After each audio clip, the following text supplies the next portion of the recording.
పెళ్లికి తెల్లవారుజామున బయలుదేరింది ఊరేగింపు. ఎక్కడి నుంచి? కైలాస పర్వతం దగ్గర నుంచి వస్తున్నారు. గవాక్షంలో నిలబడింది మేనకాదేవి నారదుడితో కలిసి. ఒక్కొక్కళ్ళు వస్తున్నారు. అబ్బా వెలిగిపోతున్నాడు, ఆయనేనా మా అల్లుడంది. కాదమ్మా, సూర్యుడు దిక్పాలకుల్లో ఒకడు. ఆ వెనక వస్తున్నాడు. ఎవరో బాబాయ్ నల్లగా ఉన్నాడు దున్నపోత మీద, ఆయన ఎవరా? మీ అల్లుడు కాదు, బెంగపెట్టుకోకు, యమధర్మరాజు గారు. ఆ వెనకాతలు అబ్బా చల్లగా ఎంత బాగున్నాడో, ఎవరు? చంద్రుడు, మీ అల్లుడు కాడు.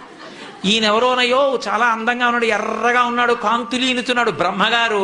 మీ అల్లుడి దగ్గర పురోహితుడమ్మా, పెళ్లి చేయడానికి వచ్చే బ్రహ్మగారు ఆయన మీ అల్లుడు కాదు. ఓ అలాగా, ఇతనెవరో నీలమేఘశ్యాముడు, చాలా అందంగా ఉన్నాడు, శాంతాకారం భుజగచైనం పద్మనాభం సురీశం. అమ్మా, ఆయనకి మీ అల్లుడికి భేదం చెప్పకూడదు, కానీ ప్రస్తుత మీ అల్లుడు కాడు. ఆయన వెళ్ళిపోయాడు. ప్రదోష వేళ అయిపోయింది, రాడు.